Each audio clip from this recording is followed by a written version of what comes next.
Good morning to one and all present here. Today, we have this CEO Word series, which is very interesting and probably insightful. The reason why we took this topic, recent trends in retail during pandemic and careers in retail post-pandemic. Well, pandemic has hit every sector across the globe. And the one thing that made us to survive this pandemic, retail plays a very important role. And I foresee that post pandemic, if there is one industry that will probably kickstart the economy, it'll be retail. Because when it comes to retail sector as such, India is one of the fastest growing markets in the world and one of the largest sectors in the Indian economy is the Indian economy. It contributes 10% to the GDP and 8% to the employment. The retail market in India is projected to grow from an estimated 672 billion US dollars in 2017 and maybe 1,200 billion US dollars in 2021. Maybe there might be a small correction here because of the pandemic, but overall, this is going to be the status quo. India is the world's fifth largest global destination in retail space, and it has been ranked 63rd by the World Bank to do business or doing business in 2019. Online retail, that's actually another space which is growing in the recent past, is now delivering close to 20,000 pin codes all across India. And today, to speak about this space, this retail space, we've got Dr. Gibson Vedamani, to me, he is considered to be dad of Indian retail.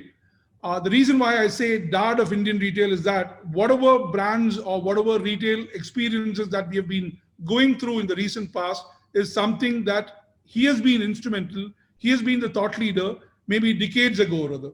Shopper Stop, all of us probably love shopping in that particular space. That is one of those, Gibson has contributed enormously towards that particular brand as such rather. Dr. Gibson needs no introduction because if at all, if we want to read or probably learn or master Indian retail or retail in specific, I think so far we had been reading his books or probably listening to his lectures. Of late, he has come out with a retail varsity where if you want to specialize on retail specifically, you can sign up for a course there and probably can learn. I don't want to probably take the time of Dr. Gibson to start the day's proceeding. Can I have Dr. K.K. Ramachandran? I think both of us, both Dr. KKR and I, go back a long way and not only been, just connected professionally, but we are pretty close friends. And I think you guys are privileged to be, studying or taking your course under Dr. KKR because I think it's an experience by itself to be in GRD, especially to be learning under the leadership of Dr. KKR. I think I have seen that over the years, the kind of value that he has added to students, be it taking sessions with case studies within the campus, or be it taking efforts to take them to various places. Including Mumbai. Every time he brings students to Mumbai. Also, you name who's who in the corporate sector. The leader in each sector, he would just bring to the students to speak. Whether the person is in the US, whether it's Sunita Williams, or whether it's Kiran Bedi, or whether it's even the old President of India, Dr. Kalam, when he was alive, he used to bring such great people to the campus to interact with students, which is a very big thing. That's what he continues to do as yeoman service to the management students. Okay, if I speak about Dr. KKR, I just keep on doing that because I've got a lot of respect for what he has been doing to the management students. He's been preparing. Some of you who have read his book, Campus to Corporate, you would have understood that, how he prepares students to take to the place where the rubber meets the road, which is the corporate sector. And when he, commits himself to prepare students for the corporate world, I know the kind of job that she's doing. Thank you, Dr. KKR, and you guys are privileged to do that. And I'm privileged to be here talking to you guys about retail. I decided not to do a PowerPoint presentation, and I want your focus to be on me, because I'm going to talk to you about a lot of examples from the industry as to what's happening as far as the trends during the pandemic are concerned. So I'm going to be speaking to you. If I do a PowerPoint presentation, your attention may focus on the points that are mentioned in the PowerPoint presentation, or not listen or not heed attention to the points that I'm going to tell you. So that's the reason why I've not done a presentation. Maybe at the end I'll kind of show a film to you, and I mean that's what I've decided. So let's start with kind of how the retail business is faring. I think Dr. KKR mentioned quite a lot of things about that. So we'll see a little about how what is retailing and how retail business has been in the country. Then we'll talk about the trends in retail. I mean, we'll have a mix of global trends and also Indian trends of retailing during pandemic. And then we will move on to looking at careers in retailing. So, I mean, I know Dr. KKR is very keen on finally ending every session with value to the students, and I know that that objective needs to be fulfilled. So let's see. Last but not the least, let's see what's in store for you in the corporate sector in this particular field. Okay, so what is retailing and how it's different? I mean, if you look at products and services in India, from time immemorial, we've been manufacturing products. We've been producing. I mean, we started with an agrarian economy. I mean, started with a barter system and things like that.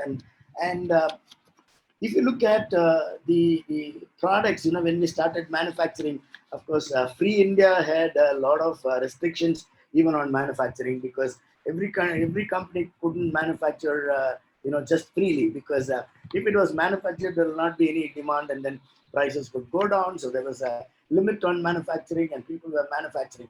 Then how would we take these goods to the customers? India being a very vast country, companies depended on distribution largely, because they had to appoint distributors in the sense that without distributors, they couldn't reach products to various corners of the world. I mean, products used to be manufactured in diverse locations like Mumbai, Kolkata.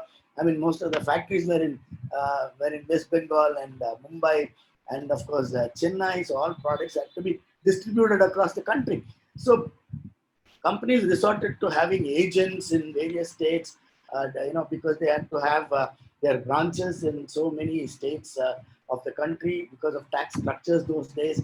And also we kind of had to have distributors, under an agent. There were a lot of distributors, and the channel partners were many.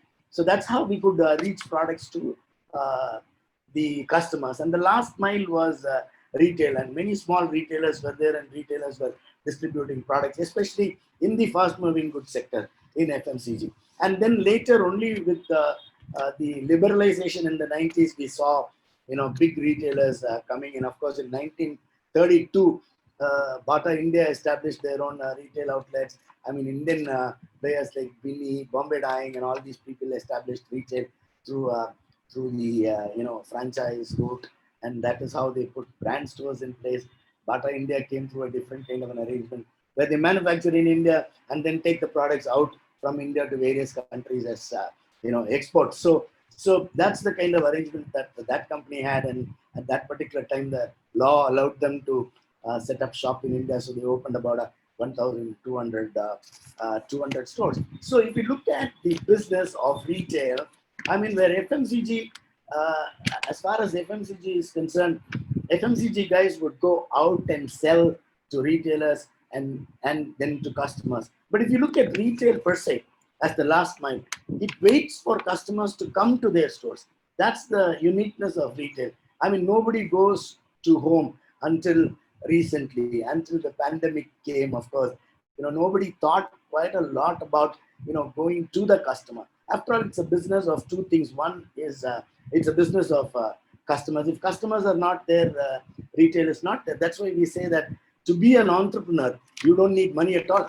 To be an entrepreneur, you just need to reach out to customers. I mean, you need to find out what the demand is, and if you make that product is enjoyed or consumed by the consumer. So consumers are not there, your business is not there. That's what retail is all about. And then the second thing that is very critical is the supply chain. You need a supply chain support. I mean, that support is very, very critical, because all these products need to be moved from the point of manufacturing to the point of purchase. So that's a big task. So moving products just in time. There are cycle times. Even Tata, for its west side, has got a rule that from design to hitting the shelves, it would take only 12 days.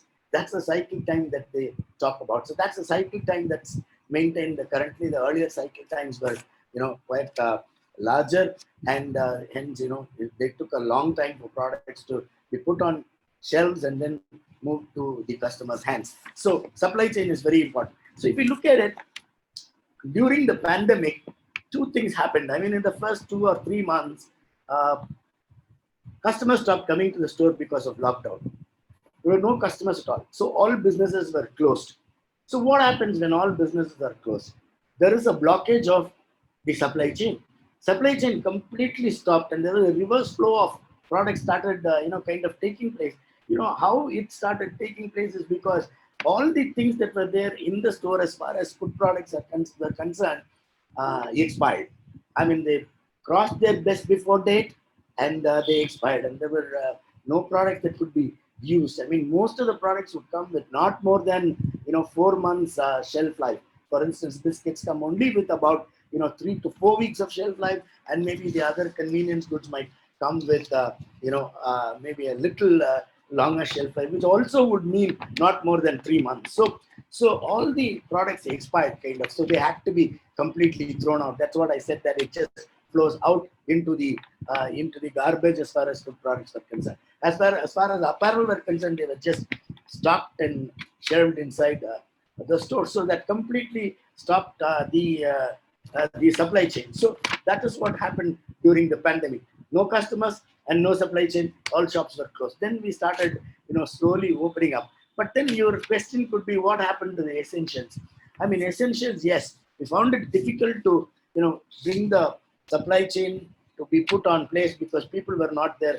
Migrants had moved out, to their native places, and fields were ripe with all the produce, but then the produce could not be moved to the to the distribution points, to the mandis, and then sold to the wholesale markets, and then to the retail market. So you are aware of all that. So it started slowly happening, and we started with about 35% of the business. Only most of the companies did. So what as trends happened? I mean, I know Tesco, for example.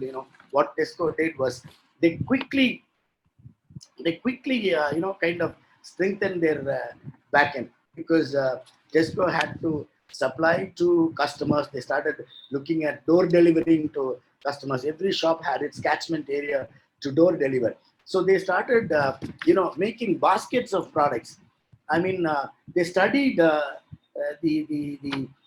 patterns of purchase. We call it the basket analysis. The basket analysis of customers was made, and then they thought that they could make 3 packages for customers with essentials.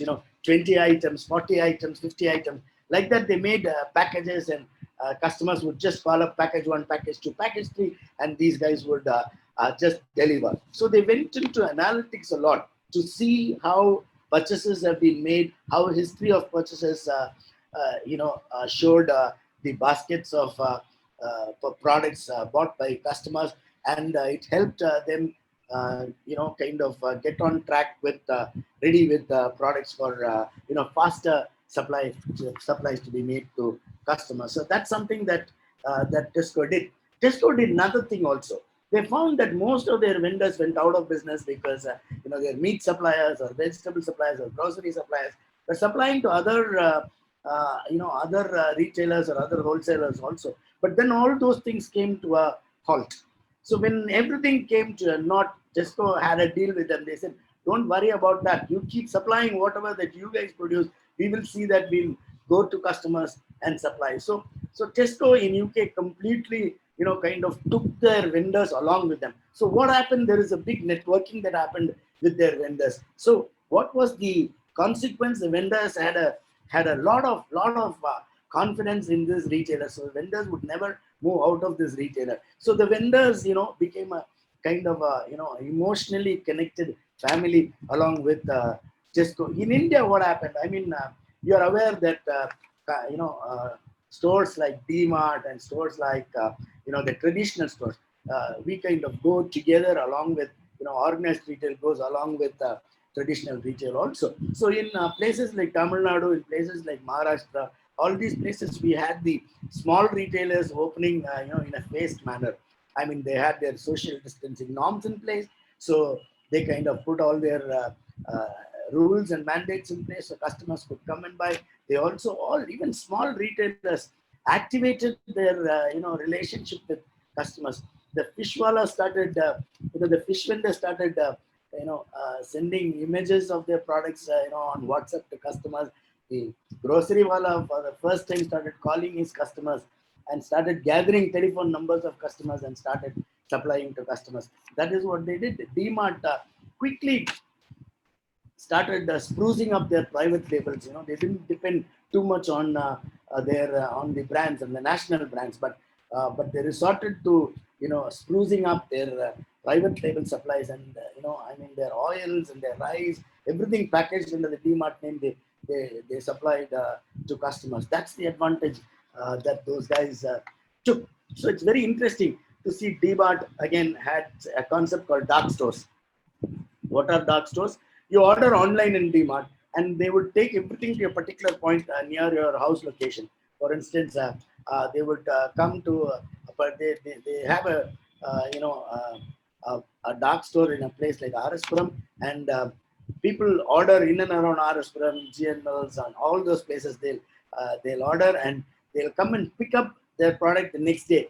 I mean, 24 hours they would supply the product to that dark store. Dark store, only one guy will be there. You can go and take your delivery. They don't deliver to your house because of logistics complexities. So they would just bring it to the dark stores, and the dark stores would deliver products. So you understand that that's what they strengthened.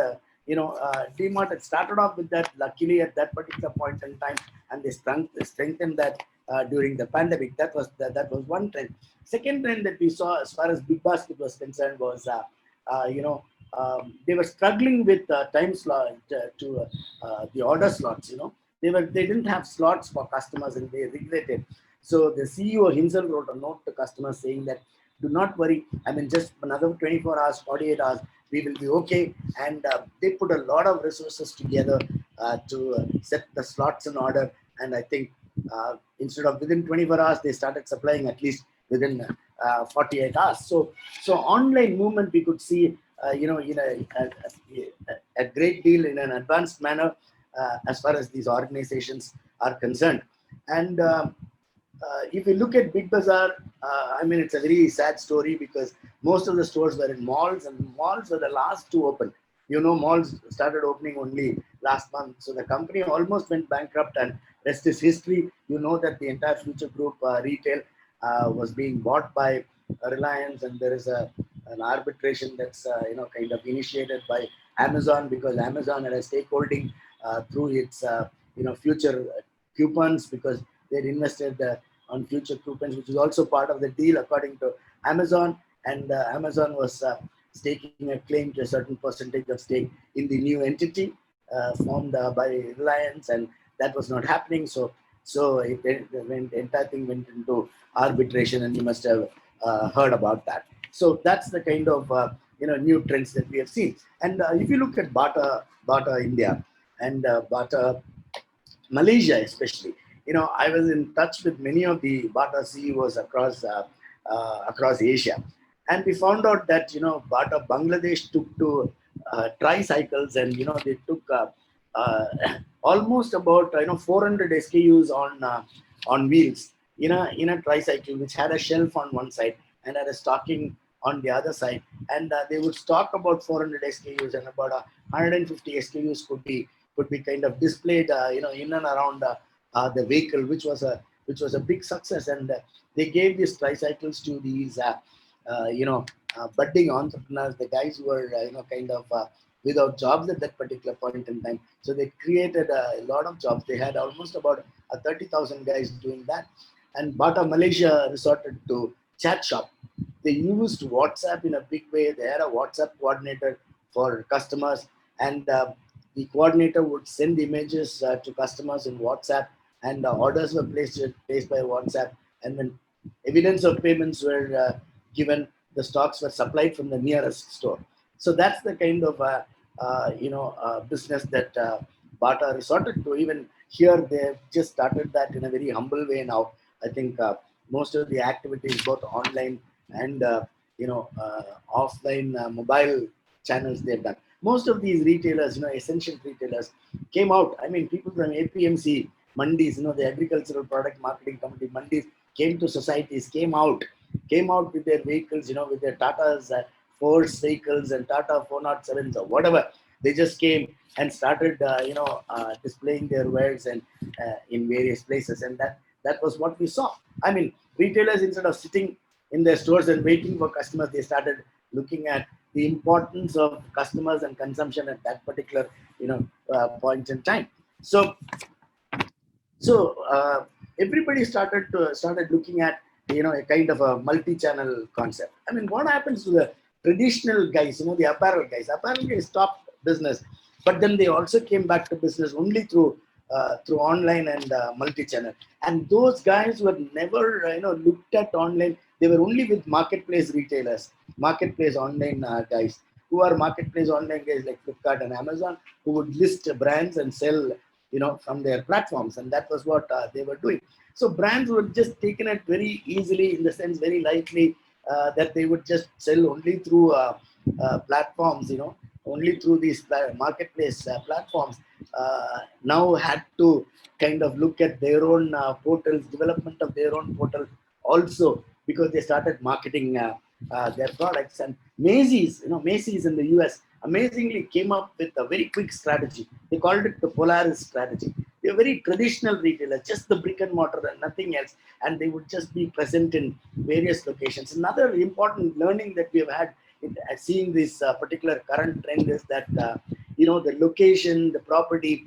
I mean, you cannot only be in malls. So everybody thought that malls are very successful. We'll get into malls. I mean, Brookbond Mall is successful.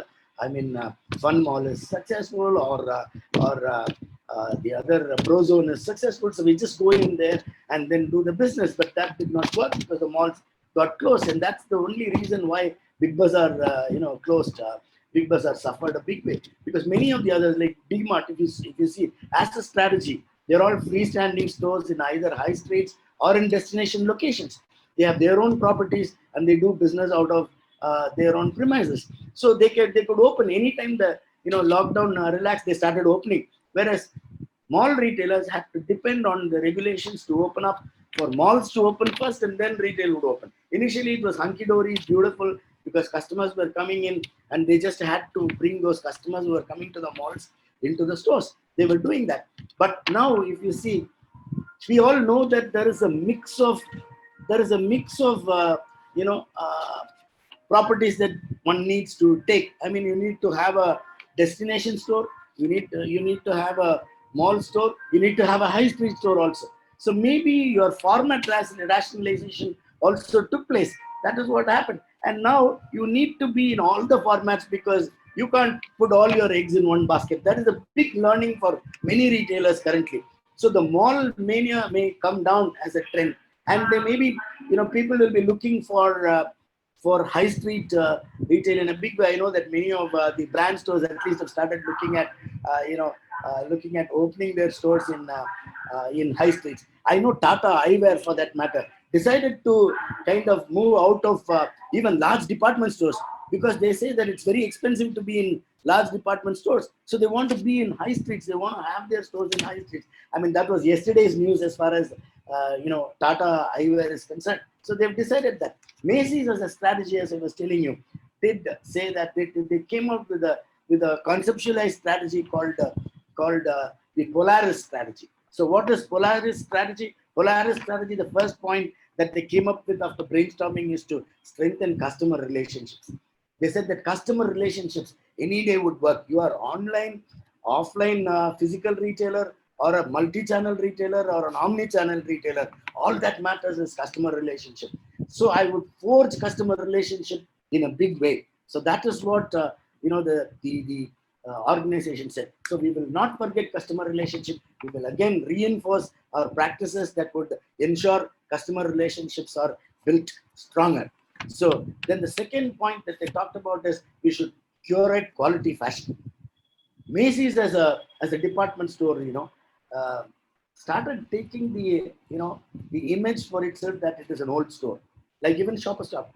I don't think many of you guys would have kind of shopped in Shopper Stop maybe in the recent past, in the sense in the last couple of years. So you guys are young, but if I ask you, have you shopped in H&M? Have you shopped in Zara? You would say yes, because those are trendy, quality fashion stores at affordable prices, and that's what you will do. That is what organizations need to do. I mean, India is a country where 60% of its population is almost less than 27, 28 years of age. So when you have a young population like that, better make fashion relevant for them, and what you sell is relevant for them, rather than looking at the old conventional designs. So they wanted to do a revamp of merchandise, like how Bata did a few years ago, a complete revamp of merchandise, which put them back in business in a big way. Third point they talked about is to accelerate, digital growth.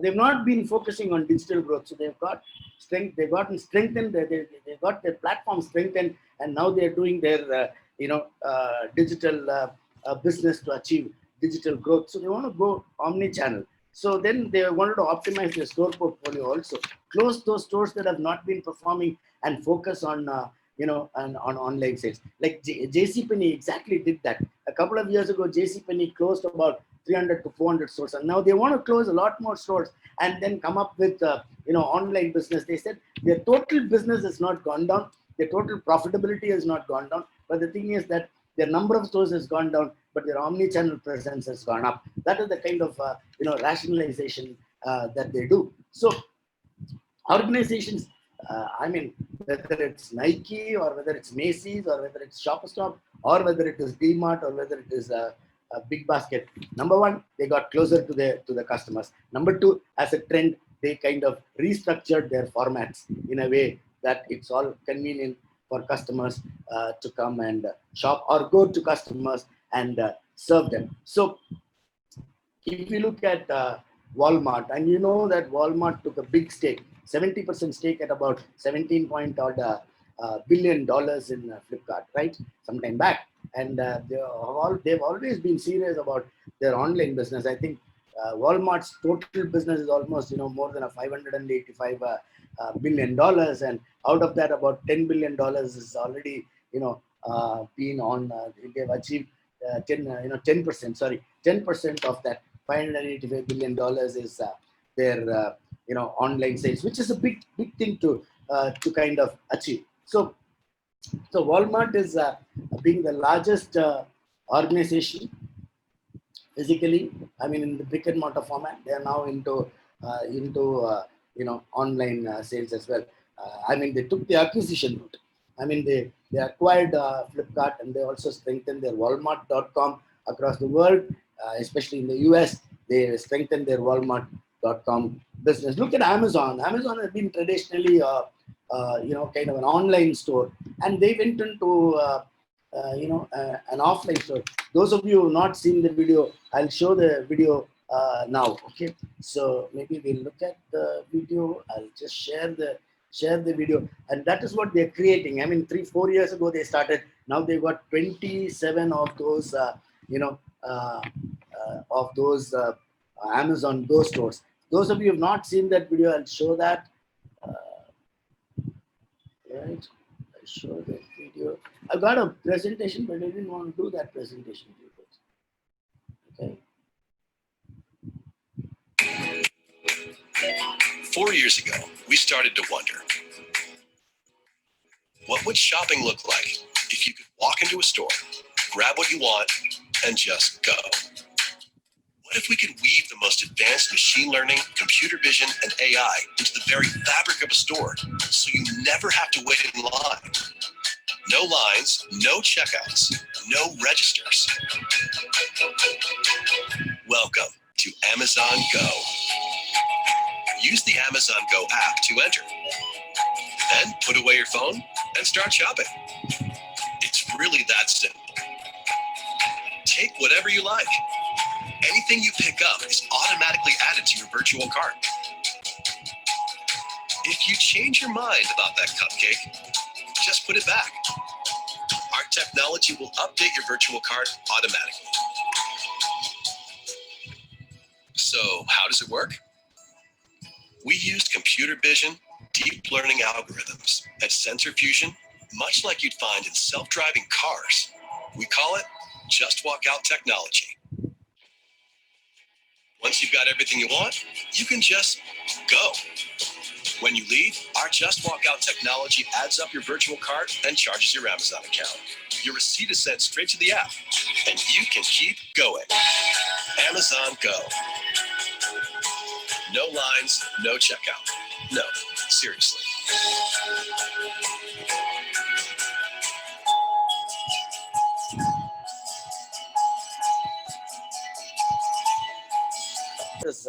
What is omni-channel? I mean, multiple channels are linked by technology. I mean, business analytics would tell us in which channel, at what time, what has been bought, and what to recommend, and things like that. And when it's linked by, and integrated by technology, when multiple channels are integrated by the support of technology, it becomes omni-channel. That is what you guys need to bear in mind. Now, coming to the second part of careers. So, what is in it for you? I mean, careers in retailing are pretty big in this post-pandemic situation. Post-pandemic situation, I told you about the format restructuring that has happened. In this format restructuring, retail strategists have a very big role to play. If you are a retail strategist, if you are a business strategist, if you have learned strategies, you have done quite a lot of case studies on strategies, you can be a guy who can do conceptualization of the formats. I mean, that is an interesting area to focus on. So study all the strategies that have been there, kind of what has changed during this pandemic, in the light of what I've explained to you, and the light of what has been written as articles, in the recent past. Just go through them and see what changes have happened in those areas. Retail operations have got strengthened. Second, retail operations have got strengthened in the sense that, whether it's omni-channel retail operations or online e-commerce operations or physical store operations, have got strengthened quite a lot, in the sense that resources have been trained to operate stores. I mean, earlier we were focusing on percentage margins. Now we started focusing on absolute margins. Maybe the percentage gross margin may be less, but the absolute margins, because of the throughput of sales, has become larger, and that is what we are kind of focusing on. So when you join as a management training, you become a store manager. You become a flow manager, you become a department manager, you become a store manager. Running a store as a store manager is like being a mini CEO of an organization. A store manager has got strategy to mind. Store manager has got people to take care of, which is HR. A store manager has got his accounting and finance to take care of, so becomes a finance guy. He becomes a marketing guy, because a lot of local digital marketing is involved. A customer relationship management program needs to be administered, so he becomes a marketing guy. So all functions are involved, in the sense that including your buying and merchandising, and everything is involved. So as a CEO would take care of all the functions of an organization. As a store manager, he or she takes care of all the functions of the store. In that sense, he or she becomes a mini CEO. So that is the role that a person plays. And the salary for this position in a large department store can be anywhere around 25 to 30 lakhs a year. Even in small stores, it can range from anywhere around 10 to 20 lakhs. As far as brands like AVBRL or Marks and Spencer or Levi's, or all those brands are concerned, Benetton, I mean, the salaries are that kind of level. And then you all know that supply chain, which actually is a function of fulfillment of orders, has become a very big role. I think in the e-commerce side, that has become a very great role. So you got a big opportunity in that particular area. So look at supply chain as an area to get into. Dr. KKR can advise you more on how to work on brand and brand management and marketing of stores. I mean, it's a big thing to market even an e-commerce portal. You got to study the pillars of marketing or pillars of the brand of a particular retail store or a channel or an e-commerce organization. So you have a lot to do there. Need to be communicating with customers with digital marketing. Then fourthly, the retail IT part. You got a major action point there. You can always look at retail IT, which involves artificial intelligence, business analytics, and I mean all these things would your enterprise resource planning, package management, your mission control. All these things are basically IT functions. IT functions have got a major role to play in retail. So these back end positions, are uh, almost about 30%. Then you got buying and merchandising, which is a big thing. Fashion buying or buying of grocery. You become a category head. Category heads are also paid somewhere around 10 to 20 lakhs right from the beginning. So you got all those positions.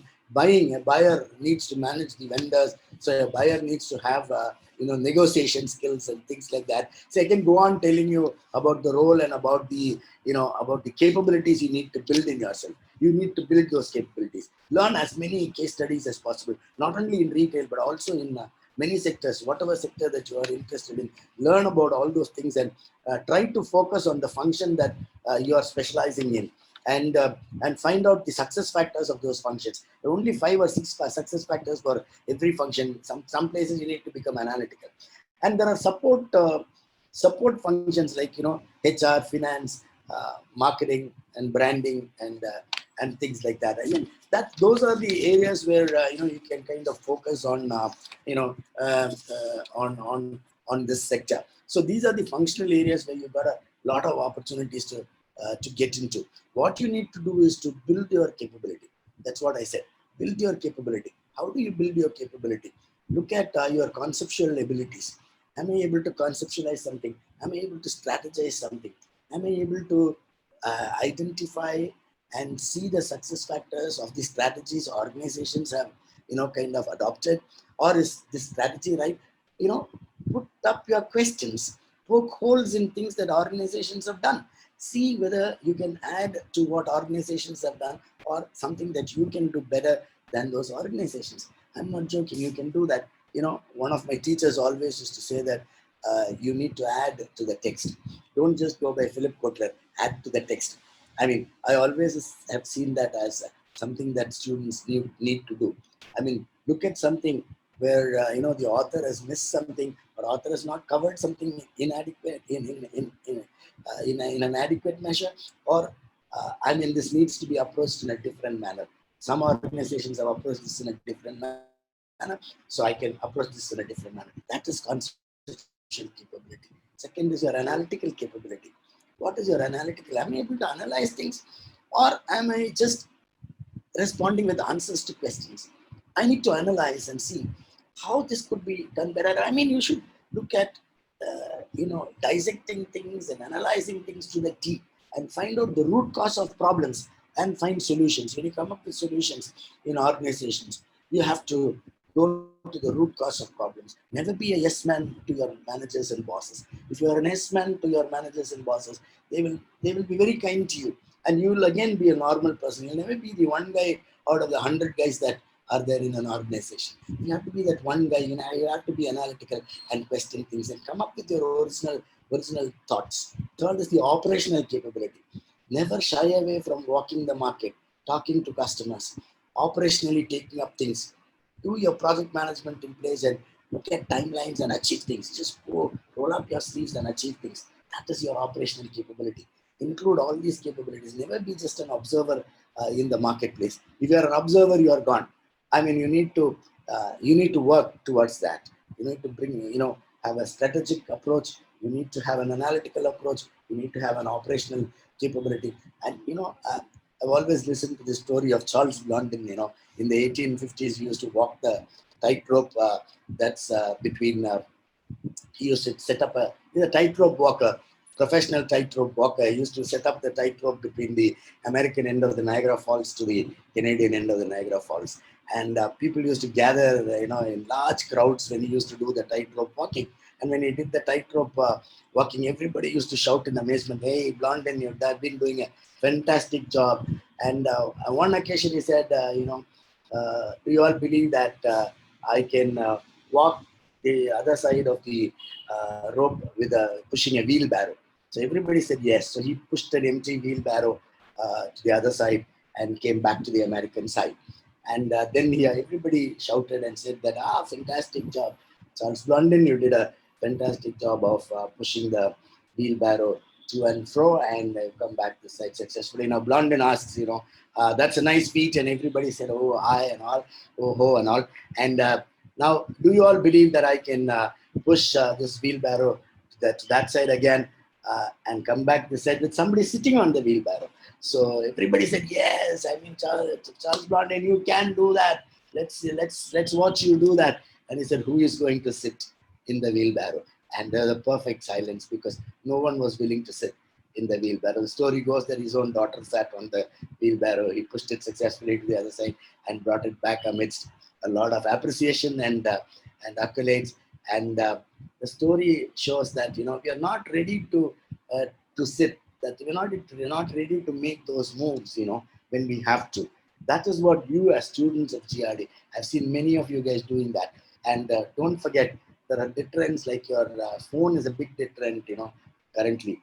I mean, the measure to see how you are very good with your phone is to see what are the original things that have been written by you, that have been annotated by you at least, or that have been created by you or forwarded to your friends, and not just forwarded, those things that have just come your way. And that is giving credit to somebody else and not to you. And that's the measure to see. I mean, use that, but let it not take away your time and be original always. I mean, put 2 points, 2 original points, and that's where you are. That's what we see when we interview people. How original is this person? We ask questions in such a way that what you have done in life and what's your perspective. It's not the questions and the ready answers that you guys give, right? So that is what you need to do. And you will always be successful, and retail sector is open for you guys. Anytime you can walk in through Dr. KKR. You can always reach out to me if you have to go to any organization that you have in mind or any questions that you have for me. I'm ready to answer. Thank you.